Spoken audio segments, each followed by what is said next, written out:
بسم الله الرحمن الرحيم الحمد لله رب العالمين وأشهد أن لا إله إلا الله وأشهد أن سيدنا محمد رسول الله صلى الله عليه وسلم وشرف وكرم وبارك وعظم وعلى آله وصحابته والتابعين وتابع التابعين له بإحسان إلى يوم الدين في كل لمحة ونفس عدد ما وسعه علم الله.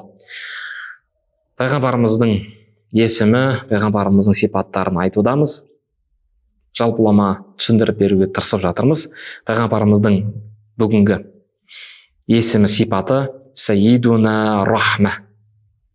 Рахма. Мейірім. Демек, пайғамбарымызды Мұхаммадун, Ахмадун, Мұстафа деп атағандай, Рахма деп те атасақ болады. Сипаты, есімі. Себебі пайғамбарымыз бұлай деп өзін сипаттаған. Ол әд-Даримидің сүннетінде келген, немесе Даримидің жинағында келген. Иннама ана рахматун, расында мен мейіріммін деп өз айтқан. Тек мейіріммін деген. Оны Алла қуаттап, немесе Раббымыз бұлай деп баяндап өзі сипаттаған. Қала Аллаху Та'аля: "Ва ма арсалнака илля рахматан лил аламин." Бұл әлемдерге сені тек мейірім қып жібердім деген. Демек, әлемдерге деген сөзде біз түсінеміз, әлемде жаратылған, сосын барып пайғамбарымыз келе қалды деп. Олай емес. Бұл жердегі мағына әлемдердің жоқтан бар болуындағы процесста, әлемдер мейірімділікпен жаратылады ғой. Сол мейірімділік сенсің деп тұр. Демек, бір заттың жоқтан бар болуындағы ортадағы процесста мейірімділік болады. Алла мейіріммен жаратады. Сол мейірімділік сенсің деп тұр. Тағы бір келесі есімі, сипаты Сайидуна Бушра, сүйінші. Бушра. Себебі пайғамбарымыз адамзатқа бір, екінші иман еткендерге, артынан ергендерге, үмметіне сүйінші алып келген. Келесі сипат есімі Сайидуна Ғауф. Ғауф дегеніміз қиын қыстауға, апатқа ұшыраған адамға жәрдем берушісі. Оны сос деп жатады. Сол сос осы Ғауфқа ұқсайды. Ғауф демек көмекке, жәрдемге келген. Әлсізге жәрдем беруші. Әлсізге, қауқарсызға көмек беруші.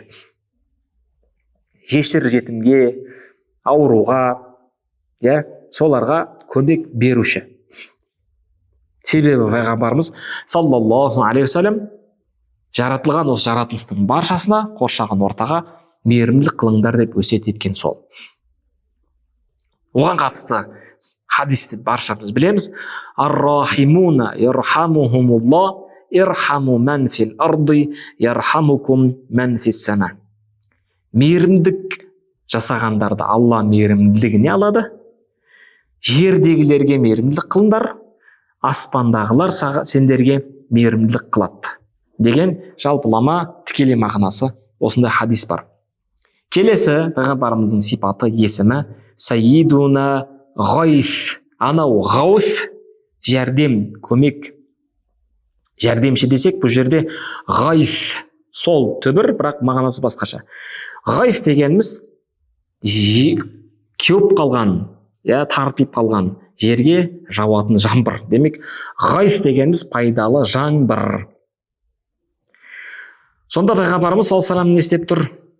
Біздің өліп қалған руханиятымызды қайтып көгертетін, суарып қайтып өсіретін жаңбырға ұқсатып тұр. Сонда бізді, сыртымызды өсіреді, сыртымызды тазалайды сумен, сондай-ақ жанымызды, тәнімізді тазалап бергендей жанымызды да көгертеді. Сонда пайғамбарымыз руханиятқа да жаңбыр, тәнге де жаңбыр. Үміт үзіп, кідер үзіп, басы салбырап қалған адамдарға да жаңбыр сияқты жерді көгерткендей, оларды да жаңартып, нұрландырып, қуаттайды екен. Я айюхаллазина аману истаджибу лиллахи ва лиррасули иза даакум лима юхйикум. Иман еткендер, Аллаға бойсыңдар және оның елшісіне бойсыңдар. Неге шақырса сендерді тірілтетін, аман болатын, амандыққа шақырған болса, міне. Сонда шақырушы кім? Фалистижабату лиллахи. Сосын барып пайғамбарымызға. Фалистижабату лаху саллаллаху алейхи вассалам қулуб. Бірінші әлбетте Аллаға бойсынамыз ғой. Бірақ Аллаға бойсынғандығымызды қалай көрсетеміз? Оның елшісіне бойсынумен. Ал оның елшісіне бойсынғандығымыз ненің белгісі? Неге апарады? Жүректің тірілуіне апарады. Сонда жүректің тірілуін неге ұқсатып тұр? Жердің көгергеніне ұқсатып тұр. Жерді көгертетін, жаңбыр жауған болса, жүректе тірілтетін, көгертетін пайғамбарымыз екен. Сайидуна Ғияс, бұл да оған ұқсас. Ғияс дегеніміз біздегі жәрдем, скорый помощь, тура сондай. Жарақаттанып қалдыңыз, сол арада жәрдем кеп көмектеседі. Шұғыл дереу арада. Тура сол сияқты бізге жәрдем беріп бірден көмектесетін ол Ғияс пайғамбарымыз. Келесі сипаты пайғамбарымыздың есімі Сайидуна Ниъматулла, Алланың нығметі. Міне. فلا شك أن كل نعمة من الله تأتي من خلال روحانية هذا النبي صلى الله عليه وسلم لأنه الرحمة التي تحمل النعم وتوصلها للأكوان اجتمعت فيه النعم فقسمها على سائر الأكوان. Алланың нығметі. Күдіксіз талассыз Алланың нығметі өте көп. Бірақ сол нығметтердің төресі талассыз. Талассаңыз да болады, бірақ мойындайсыз, нығметтің төресі ол Расулулла. Себебі біз бағана айттық, жоқтан бар болатын кезде, немесе Алла тағала жоқтан бар бір нәрсені жарататын кезде, сол процесті мейірім болған, мейірім қолданған, Расулулла дедік. Олай болса, әрбір нығметті Алла маған жеткізіп береді, сол мейірім арқылы. Демек, Алла тағала маған береді екен нығметті, бағанаға мейірім болып келген нығметпен. Ол кім? Расулалла. Демек, нығметтің ішіндегі ең теңдессіз болған, қайталанбайтын нығмет ол пайғамбарымыз. Нығмет бала болуы мүмкін, нығмет денсаулық болуы мүмкін, нығмет ілім болуы мүмкін, нығмет жетістік, нығмет байлық, нығмет үй, нығмет машина, нығмет той, нығмет осылай кете береді. Бірақ соның ішіндегі Алланың құзырындағы нығмет, Алла оны өзі нығмет деген, мейірім деген. Ол нығметті біреуге берсе, ол адам ешқашан пақырлықты кешпейді. Ол адам ешқашан азап кешпейді. Ол адам ешқашан мен бақытсызмын деп айтпайды. Ол адам ешқашан адаспайды. Демек, міне, нағыз нығмет. Бала беру мүмкін, бала сізді жылатуы мүмкін. Машина беру мүмкін нығмет ретінде. Аварияға, апатқа түсу мүмкінсіз. Үй беру мүмкін, үйде отырып нығмет деп айтқан мен де үйдің ішінде сіз бақыт таппау мүмкінсіз. Денсаулықты нығмет деп санау мүмкінсіз, бірақ сол денсаулықпен өзгенің денсаулығына зардап бересіз. Өзгенің денсаулығын аласыз. Сол нығметтің қадір қасиетін білмей, қаншама зұлымдық жасайсыз. Міне, нығмет дегеніңіз нығмет болып айналмау мүмкін. Ақша нығмет деу мүмкінсіз, тәкаппарланасыз, арам нәрсені істейсіз, сол ақшамен қаншама зұлымдық жасайсыз. Міне, көрдіңіз бе? Сонда нығметтің дұрыс анықтамасын бере білу керек біз. Алланың құзырындағы қайталанбайтын нығмет ол Мұхаммедтің үмметі болу. Мұхаммедке салауат айту. Мұхаммедке иман ету. Оның барлығы Алланың беретін нығметі. Көрдіңіз бе? Алланың нығметін санасаңдар, сан жетпейді, санап біте алмайсыңдар деген. Ал Мұхаммедun Расулулла жайында айтыңызшы. Бітпейсің. Сөзің таусылып қалады, сөз жеткізе алмайсың. Міне нығметтердің төресі ол Расулалла. Ал пайғамбарымызды Алла тағала Мусаға берген жоқ, немесе Мусаның қауымына берген жоқ, Исаның қауымына берген жоқ, Адам атамызға берген жоқ, Ибрахимнің қауымына берген жоқ, Нухқа берген жоқ. Жоқ. Осындай нығметін әлсіз болған, адам болған, көп нәрсенің қадір қасиетін түсінбейтін сіз бен бізге бере салған. Ал соған біз лайықтымыз сол нығметке. Кейде айтып жатамыз, ол соған лайықты, ол солай өмір сүру керек деп.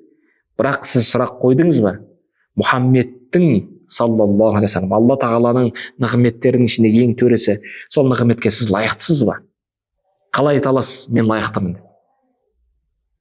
Ананың құрсағында жатқанда сіз білдіңіз ба, сондай нығмет бар екен? Я Раббым, маған көптеген нығметің бар екен, соның ішіндегі нығмет Мұхаммедтің нығметін берші деп сұрадық па? Жоқ. Сұрай алмайтын күйде жатқан кезде бізге сұрамастан Алла тағала иә, Мұхаммадун деген нығметті бере салған. Тіпті ақыл есіміз толып, ілім алып, оң солымыз ажыратқан деңгейге жеткеннің өзінде де оны сұрай алмай жүрміз. Оны сұрау керек екенін білмейміз. Оған салауат айту керек екенін де білмейміз. Нығметке кеңеліп, нығметте жүргенімізді де білмейміз. Мұхаммедтің үмметі болып. Алла қаласа мені анау соғыс заманда дүниеге алып келер еді. Немесе анау адасып жүрген, пұтқа табынып жатқан заманда алып келер еді. Жоқ. Маған нығметтердің бәрін беріп, сол нығметтің төресі. Тіпті оның қадір қасиетін түсіне алмай кетуі мүмкін. Мұхаммедун деген нығметті берді. Міне пайғамбарымыздың қайталанбайтын ерекше бір сипаттардың бірі ниъматулла, Алланың нығметі. Келесі саййидуна хадиятулла. Хадия дегеніміз сыйлық, Алланың сыйы, сыйлығы.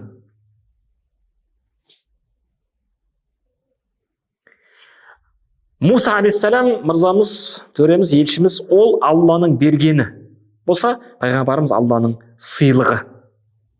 Себебі сыйлық тек қана сүйікті адамға беріледі. Ал бергені, берері, ол пақырға да беріледі, сұраушыға да беріледі. Иә? Бөліп жармайды. Ал сыйлықты сіз арнап тұрып кімге бересіз? Сүйікті адамға бересіз. Демек, пайғамбарымыздың үмметі Алланың құзырындағы сүйікті болып тұр, сүйікті үммет болып тұр. Себебі Алла бұл үмметке, бұл құлдарына не істеп тұр? Сыйлық қып, сыйғып Мұхаммедті беріп тұр. Демек, оның үмметі Алланың құзырында қандай? Умматун махбуба фаахдаха саййидана Мұхаммадин саллаллаху алейхи вассалам. Сүйікті болғандықтан оларға сыйғып, сол сүйікті екеніне дәлел қып, кімді берді? Хадиятулла Мұхаммадун Расулулланы берді. Ал беретін нығмет, бағана айттық қой, Муса алейхиссалам берілген зат деп, атия, Алланың бергені деп есептесек, ол пақырға да, сүйіктіге де жалпыламаға беріле береді. Келесі пайғамбарымыздың сипаты, есімі саййидуна Урватун усқа. Урватун усқа дегеніміз тұтқа, өте бекем тұтқа. Есіктің тұтқасы болама, жалпылама мағынада. Ұстайсыз, еш қашан ажырамайсыз. Ол сынбайды да, сізді тастап кетпейді. فَإِذَا تَمَسَّكْتَ وَاعْتَصَمْتَ بِهِ لَا يَتْرُكُكَ حَتَّى يُدْخِلَكَ الْجَنَّةَ. Міне сол тұтқаға ұстандыңыз ба, тісіңізбен, азу тісіңізбен жармасып тістедіңіз бе, сізді тастап кетпейді. Сізді жәннатқа кіргізбегенше, сізді тастап қашып кетпейді. Міне, бекем болған тұтқа құтқаратын сізді. Келесі сипат есімі саййидуна сиратулла, Алланың жолы. Міне, анау Алланың жолында екен деп жатырмыз. Бірақ шынымен ол Алланың жолында екенін қалай білеміз? Егер пайғамбарымызды танымаса, егер пайғамбарымызға күдікпен қараса, пайғамбарымызға артық махаббат қойдыңдар деп сөксе, пайғамбарымыз ол бір өзіміз сияқты пенде ғой десе, Алланың жолында болғаны ма? Жоқ. Алланың жолында деп айту үшін, Алланың жолында деп кесу үшін, ол сол жолды бастап жүретін, сол жолды көрсететін Мұхаммедтің артында болу керек. Мұхаммедтің айтқанымен жүру керек. Мұхаммедті сүйе білу керек. Себебі Алла Мұхаммедті сүйген. Сол Мұхаммед арқылы өзіне апаратын жолды көрсеткен. Өзінің құзырына келген.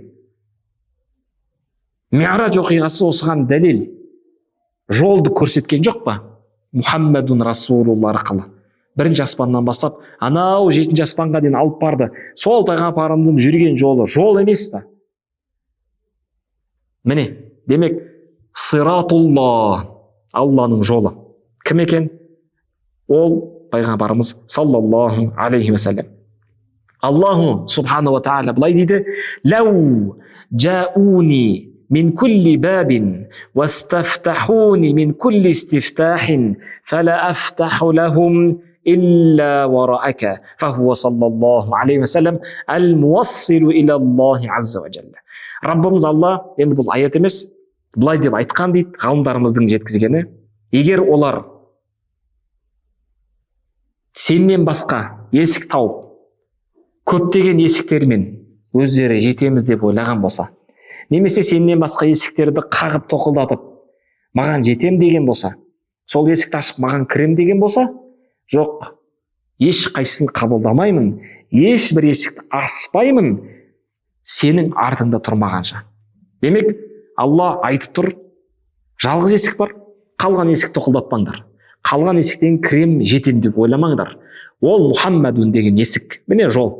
Соның артында тұрыңдар, соны ашыңдар, міне сенді, сонда ғана сендерді қабылдаймын. Бұл асырмалау емес. Сәл ойланып қарасаңыздар, шынымен ақ дәрет дегенді есік ретінде алайық. Дәретті мен есік ретінде алайын. Дәрет алумен мен Аллаға жетем. Жол деп алайық. Енді сол дәретім шынымен есік бола ма? Шынымен дәрет жол бола ма? Кім жауап бере алады?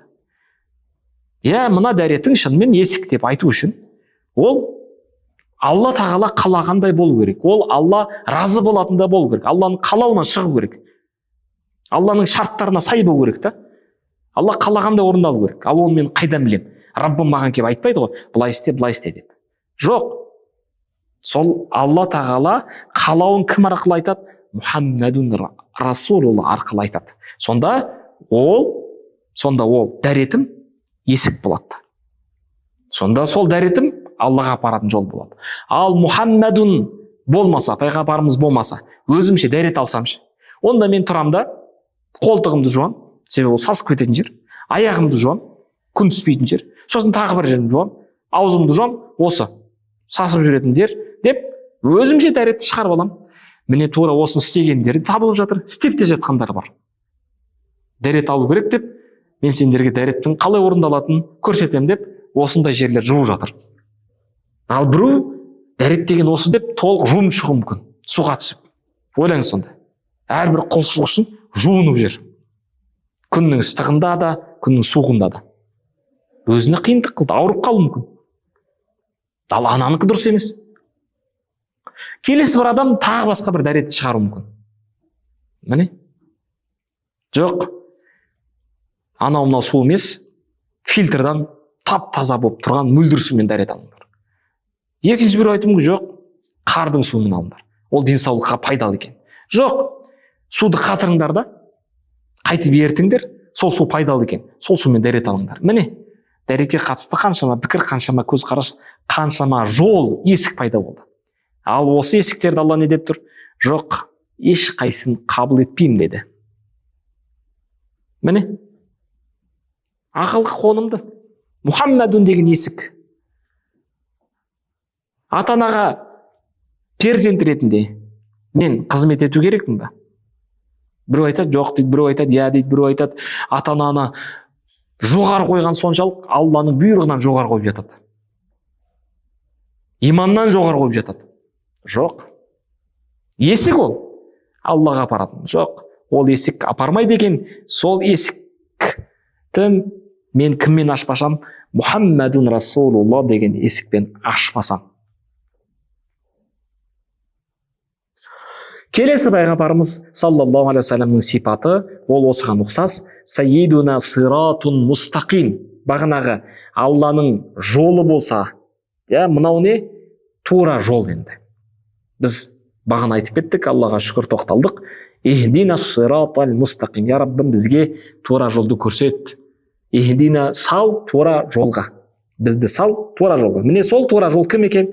Расулуллахи саллаллаху алейхи вассалам. لا إعوجاج فيه ففي كل صلاة وفي كل فاتحة نقول اهدنا الصراط المستقيم. Бес уақыт намазда, қалған сүннеттерде, парыздарда, нәпілдерде, түнгі тахаджудтерде, тарауих намазында, айт намазында, тағы басқа намаздарда біз не дейміз? Раббым, бізді сал тура жолға, түзу жолға, әлләди, қисығы жоқ, шұңқыры жоқ. هو النبي منهجا وسلوكا ورسولا وأسوة وشفيعا. Қандай? Жол түзу болған, тура болған жол. Кімнің жолы екен? Ол пайғамбарымыз Расулулланың жолы. Келесі пайғамбарымыздың бір сипаты, есімі Сайидуна зикрулла, Алланың зікірі. Фахуа фи затихи зикрулла. Сонда пайғамбарымыздың затының өзі, болмысының өзі Аллаға сілтеп тұрады, Алланы еске алуға итермелеп тұрады. Сонда Алланы зикір ету дегеніміз Алла десеңіз де болады, Мұхаммедті айтқаныңыз Алланы айтқан болады. Себебі біз айттық, қайталап айтайық, ағайын бауырлар, пайғамбарымыздың үмметі, пайғамбарымыз ешқашан өзіне шақырмайды, өзін ұлықтамайды, немесе өзін ұлықтауға апаратын амалдарды жасатпайды. Бәлкім Мұхаммадун өзі, сөзі, ойы, болмыс, жаратылысы Аллаға ғана сілтейді. Міне, зикрулла, Алланың зікірі. Қай мағынада? Мұхаммедті айт, Алланы зікір еткенмен бірдей болады. Қай мағынада? Себебі пайғамбарымыз өзін ұлықтамайды дедім ғой. Өзін айтпайды, өзін дәріптеуге, табынуға шақырмайды. Бәлкім Мұхаммадун бірден Аллаға апарады. Себебі ол өзіндігінен болған жоқ олай. Белла Алламен, Алла жолында, Алла үшін деп, Алла деп кеткен пенде. Ұйқысын қарайсыз, Алланы көресіз. Сөзін қарайсыз, Алланы табасыз. Әрекетін қарайсыз, Алланы табасыз. Кешірімін қараңыз, Алланы таптым. Мейірімін қараңыз, Алланы таптым. Өзің оңаша қалғанда не істеді пайғамбарымыз? Алланы сілтеген, Аллаға дәлел болған. Міне, сонда Мұхаммадун Расулулланы зікір ету, Алланы зікір ету. Пайғамбарымыздың туған күнін айту, Алланы зікір ету. Салауат айту, Алланың бұйрығы, Алланы зікір ету. فَمَنْ ذَكَرَهُ ذَكَرَ اللَّهُ وَمَنْ زَارَهُ ذَكَرَ اللَّهُ وَمَنْ سَأَلَهُ سَأَلَ اللَّهُ. Демек, кімде-кім пайғамбарымыз еске алса, Алланы еске алған. Кімде-кім пайғамбарымызға зиярат етсе, Алланы еске алған. Кімде-кім пайғамбарымызды сұраса, Алланы сұрағаны. Себебі пайғамбарымыз өзіндігінен еш нәрсені істемейді. Бәлкім Алла рұқсат етеді, бәлкім Алла береді, бәлкім Алла солай жаратқан. Қала Аллаху азза ва джалла: أعد الله لهم عذابا شديدا فاتقوا الله يا أولي الألباب الذين آمنوا قد أنزل الله إليكم ذكرا. Міне, сендерге Алла зікірді түсірді. Зікір дегеніміз Құран. Әлбетте, ода талас жоқ. Бірақ Құранның өзі адастырып жатқан жоқ па? Шиа қайдан шықты? Құраниттер қайдан шықты? Фатимиттер қайдан шықты? Салафилер қайдан шықты? Міне, қаншама топ. Баршамызды ислам дінін түсінбейтін адам, осындай адамдардың бәрін сыртымыздан қарап тұрып, мұсылмандар деу мүмкін. Сендер бір Құранға бағынбайсыңдар ма? Барлықтарын бір Құранды оқисыңдар ғой деу мүмкін. Бірақ барлығы ақиқатта емес қой. Бағанағы шиа, ол 12 топқа бөлініп кеткен. Ішінде кәпірі бар, адасқаны бар, тура жолдағысы бар, тағы басқасы бар. Міне, фатимиттер шықты, хауариж шықты, тағы басқа, ибадия шықты. Сырттан қарасаңыз мұсылманның бейнесі, бірақ ішке кірсеңіз жоқ. Әрбір Құранды ұстап оқып отыру мүмкін? Жоқ. Құранды қалай түсінеді? Мәселе сода. Демек, Құранымыз бір, бірақ бәрімізді Мұхаммед бір ме? Жоқ. Міне сол шыққан қазір таңдағы қандай топ болмасын, Құранға басымыз бірігет, Құранды оқимыз. Ал Алла елшісіне келгенде сол Құранды жеткізген, жүрекке келгенде сол Құранды араб тілімен шығарып берген, тілге келгенде, Мұхаммедке келгенде, жан жаққа жік болып бөлініп кетеміз. Сонда Мұхаммедпен біргеміз біз. Демек, шынайы зикрулла ол Мұхаммедун Расулулла. Себебі Құранды түсіндіріп беретін, ашықтап беретін, бағана айттық, мубин баяндаушы ол Расулулла. Расулан ятлу алейкум аятилла. Міне, сендерге зикірді түсірдім, ол Құран деп айтуға болады, немесе аяттың өзінде тұрғандай Алланың елшісі Мұхаммедун Расулулла деп айтуға болады. Сол себепті فسر سيدنا ابن عباس رضي الله عنهما قوله تعالى ألا بذكر الله تطمئن القلوب قال محمدا وآله لأنك ما ذكرتهم إلا ذكرت الله وما رأيتهم إلا ذكرت الله. Осы аятты және де мына Ар-Ра'д сүресінің сегізінші аятын Абдулла бин Аббас, Алла мейірім етсін, Алла разы болсын, былай тәпсірлеген: Алланы еске алумен жүректер, Алланы зікір етумен, Алланың ұлықтығын айтумен, Аллаға қайтумен жүректер тыныштық таппай ма деген. Сонда бұл жерде Алланы еске алумен дегенде ол кісі не деп тәпсірлеген? Жоқ, Алланың жаратқанын, Алла тағалаға қайтарып тұратын Алланың зікірі болған Мұхаммедті және оның отбасын еске алумен Алланы зікір еткенмен бірдей болады деген. Сол Мұхаммед Расулулланы, Мұхаммедті саллаллаху алейхи ва саллям, сондай-ақ оның отбасын көрген кезде Алланы зікір еткенмен бірдей болады деген. Сонда көрдіңіз ба, Алланы зікір етумен емес, бәлкім Мұхаммедті зікір етумен Алланы еске аласың, Аллаға қайтасың, сонда жүрек тынышталған болады. Қалай тәпсірлеген? Келесі сипат, келесі есім Сайидуна Сайфулла, Алланың қылышы. Лианнаху амара биджихадил куфар ал-муанидина ал-му'тадина фақатаа бихи дабирил куфр. Себебі Алла тағала пайғамбарымызға бұйырған, қарсы келген, иман етпей қарсылық қылған кәпірлерге қарсы шайқас, қарсы күрес деп жихадты бұйырған. Міне сол пайғамбарымыз арқылы күпірлікті шауып тастаған. Пайғамбарымыз саллаллаху алейхи ва саллямның келесі сипаты, есімі Алланың қылышы дегенді айттық.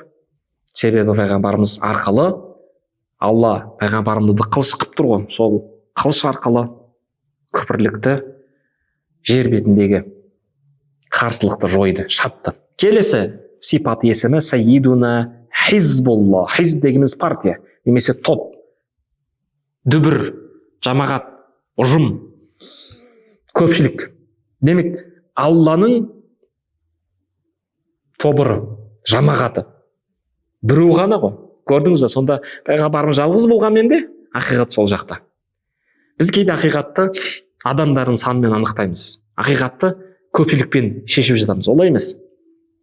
8 миллиард адам былай шығып кетсін, пайғамбарымыз жалғыз өзі былай шықсын, ақиқат пайғамбарымызда болады. Неге? Себебі ақиқат адам санымен анықталмайды, адамның көпшілігімен анықталмайды.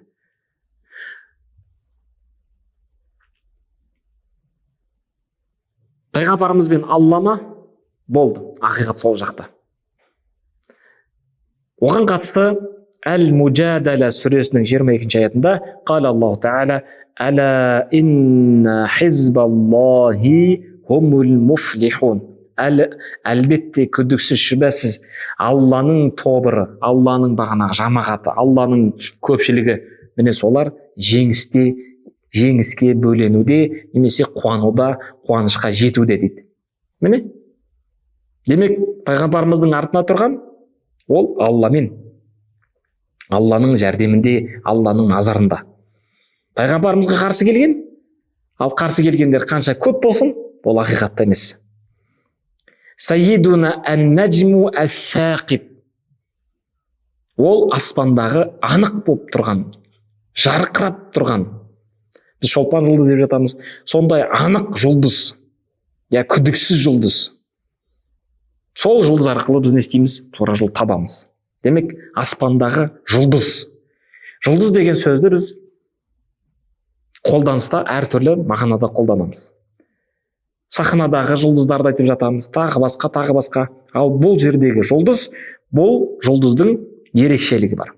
Бірінші, шайтанға от боп атылады. Екінші, қараңғы түнекте, қараңғы түнде тура жолда анық қып көрсетеді. Үшінші бағыт бағдар көрсетеді, адастырмайды. Міне, ал жұлдыз деген сөзді біз кейде бағана айтқандай қолданамыз, сахнада жүргендерге, тағы басқаларға. Бірақ солардың бойында бағана мен атап өткен, немесе ғалымдарымыз жұлдызға қарап тұрып берген анықтамада аталғандай анықтама табылмайды. Шайтанға от боп, шоқ боп атылмайды.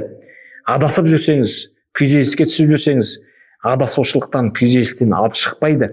Қараңғы түнекте жарық боп сәуле шашпайды. Міне, ол кім екен? Жұлдыз, аспандағы пайғамбарымыз саллаллаху алейхи ва саллям. Келесі есім, керемет есімнің бірі, бұл көп таралған, көп аталған да, кейбір балалардың есімді осы аталып жатады. Сайидуна Мустафа, таңдаулы. таңдаулы жаратылыстың ішінен. Жаратылыс көп. Мал бар, періште бар, балық бар, адам бар, шөп бар. Міне соның ішінен әл-халқ таңдаған, Мұстафа таңдаулы. Келесі есімі осыған ұқсайды, бірақ таңдаулыдан қарағанда сәл күштірек. Таңдаулы. Сайидуна муджтаба. Ижтиба дегеніміз бағанағы бірінші жаратылыс атауынан таңдап шыққан болса, мына таңдау одан күштірек, сәл тереңірек, жоғары мәртебеде. Қалай? Таңдаулы жаратылыстан таңдаған болса, сол таңдаулылардың ішінен таңдалғаны. Міне, көрдіңіз, сонда жаратылыстың ішінен таңдап алып шығу бір этап болса, сол таңдаулылардың ішінен тағы таңдау, ол тағы жоғары мәртебе, келесі этап. Сонда Мұстафа таңдаулы, муджтаба таңдаулылардың ішіндегі таңдаулысы. Оған қатысты Шура сүресінің 13 аятында қала Аллаху Таала: яжтаби илейхи мен яшау ва яхди илейхи мен юниб. Қалағанын таңдап алады. Келесі есім ол да ұқсас, Мұстафаға да, муджтабаға да, ол Мунтақа. Мунтақа дегеніміз, мына әлемдер бар, періште әлемі бар, жаннат деген әлем, барзах әлемі, мына біз тіршілік қылып жатқан әлем, жалпылама 18 мың әлем деп жатамыз. Сол әлемдердің ішінен не істеген? Таңдап алған, сорттап алған, тазалап алған. Мысалға біз бидайдың ішінен тастарды бүйтіп теріп алып отырамыз. Немесе тастардың ішінен алтынды бүйтіп не істейміз? Теріп аламыз. Тура сол сияқты әлемдердің ішінен Алла тағала не істеген? Пайғамбарымызды интақаху тазалап алған. Мунтақа тазалап таңдалған. Келесі есімі пайғамбарымыздың саллаллаху алейхи вассалам осы сабақтың соңғы сипаты, пайғамбарымыздың және соңғы есімі Сайидуна уммиюн. Умми, бұл Құранда келген. Пайғамбарымызды осындай сипатпен, осындай есіммен Алла жаратқан еміз өзі атаған, сол себепті біз де атаймыз. Бірақ мағынасы қандай? Сайидуна уммиюн саллаллаху алейхи вассалам. Умми дегеніміз жазуды, сондай-ақ оқуды білмейтін адам. Пайғамбарымыз саллаллаху алейхи вассалам Меккеде дүниеге келді. Ата-анасы ерте қайтты. Жазуды да, оқуды да үйреткен жоқ. Көкесі де, атасы да үйреткен жоқ. Бірақ бізге бәрін үйретті. Бірақ бізге бәрін көрсетті. Бізге жеткізді. Міне, сонда жазуды, оқуды білмейді. Надан емес, жазуды, оқуды білмейді. Соны біз ажырата білу керекпіз. Кейде осы жерде түсініспеушілік болып жатады. Демек, пайғамбарымыз саллаллаху алейхи вассалам жазуды, оқуды үйренген жоқ. Бірақ әлемді үйретіп кетті. Неге? Себебі оған үйреткен ар жақта тұрған біреу ұстаз емес. Онда кемшілік болар еді. Оған үйреткен кім екен? Әлемдердің иесі, ілімнің иесі Алла өзі үйреткен. Сонда жазуды, оқуды білмейді деген пайғамбарымыздың бойындағы кемелдік сипат болады. Есім болып табылады. Ол кемшілік емес, нақыс емес, айып емес, сөгіс емес. Тағатын жетіспеушілік емес. Бәлкім кемелдік болады, бәлкім мұғжизаға жатады. Тіпті пайғамбарымыз саллаллаху алейхи вассалам бізге ғайып әлемнен хабар жеткізді. Оқуды, жазуды білмейді, бірақ Мусаның оқиғасын айтты, Айсаның оқиғасын айтты, үңгірдегі жігіттердің оқиғасын айтты, Мариям алейхиссаламның оқиғасын айтты, сондай-ақ Нух алейхиссаламның оқиғасын айтты, Адам атамыздың, адамзаттың бастамасының оқиғасын айтты. Қалай? Оқуды, жазуды білмесе. Міне, осы сипаты кемелдікке дәлел, пайғамбарлығын дәлел болады. Қайдан білді? Соған қатысты да, сол себепті де жаратқан еміздің қалауы ата-анасы ерте кету керек болды. Ата-анасы жазуды да, оқуды да үйретпеу керек. Себебі жазуды, оқуды үйретіп кеткен болса, онда қазіргі таңға дейін, қияметке дейін мына сөз айтылар еді, жазылар еді, кітапта қалар еді. Тіпті сол сөзге қанағат тұтып сол сөзбен өтетіндер де қарсы шығатындар да болар еді. Ол сөз оған бұны үйреткен ата анасы немесе қауымы, немесе ол пәленше деген ұстаздан оққан, сол үйреткен, сонымен не істемек болды? Ол билікке ұмытылды, сонымен ол байлықты қалады, сонымен ол әлемге өзінің атын танытып, танымал болғысы келді деген сөзді айта саламыз. Сол себепті Алла не істеді? Кемелдік қылып, сипат қылып оқуды, жазуды үйреткен жоқ, үйретпеді.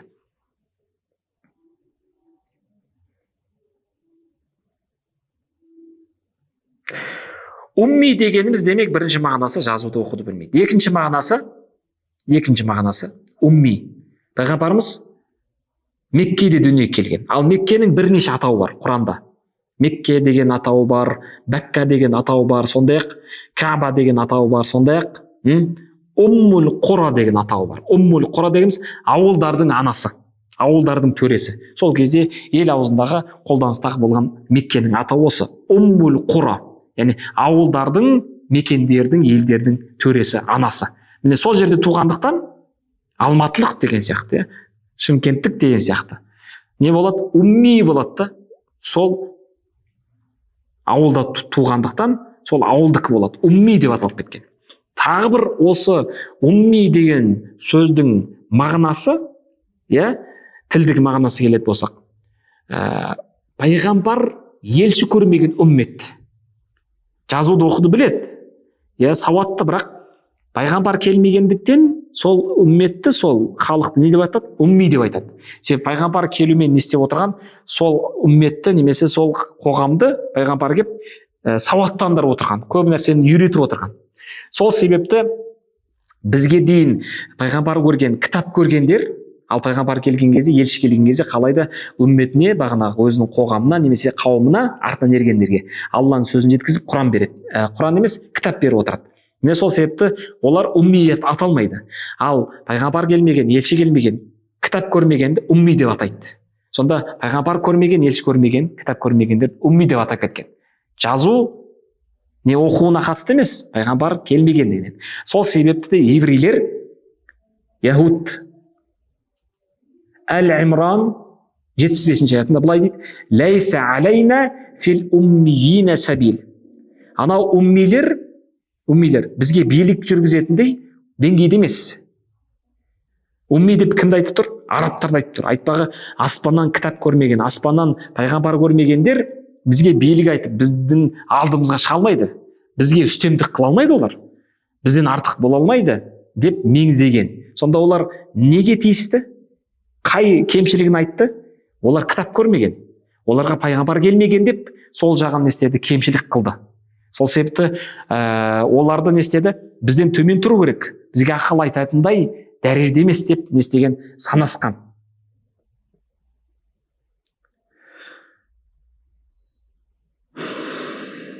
Демек пайғамбарымыз саллаллаху алейхи вассалам жазуды, оқуды білмеген. Енді бір ғалымдарымыз жоқ, білген, бірақ соны айтпаған, көрсетпеген деген пікірді айтқан.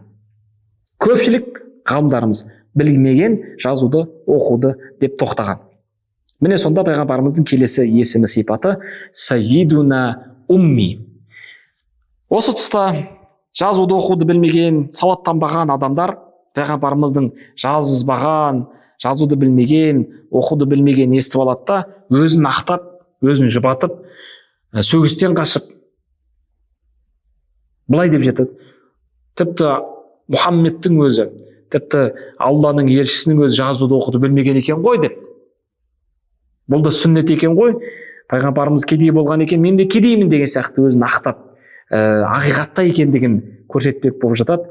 Бұл қате деген ұстаздарымыз, оның ішінде Юсри Жәбірдің өзі ұстазым айтады, олай айту пайғамбарымызға кемшілік болады, пайғамбарымызды мәртебесін түсіру, табалау, аяқ асты қылу болады. Себебі сен өзіңнің кемшілігіңді пайғамбарымыздың кемшілігі қылып тұрсың. Сенің бойыңдағы кемшілік, ол саған қатысты, сенің надандығың. Ал пайғамбарымызға бұл кемшілік болмайды, ол кемелдік болады. Сонда сен не істеп тұрсың? Жазуды, оқуды білмеген Мұхаммед сияқты мен де жазуды, оқуды білмеймін деп, сен өзіңе не істеп тұрсың? Кемелдік қылып тұрсың. Ал пайғамбарымызға кемелдік болған нәрсе сізбен бізге кемелдік бола алмайды, болмайды. Бізге бұл кемшілік болады, айып болады, сөгіс болады. Біз білу керекпіз жазуды, оқуды. Міне қандай кемшілік немесе түсініспеушілік, қателік жатыр. سبحانك اللهم وبحمدك نشهد أن لا إله إلا أنت نستغفرك ونتوب إليك إن الله وملائكته يصلون على النبي يا أيها الذين آمنوا صلوا عليه وسلموا تسليما.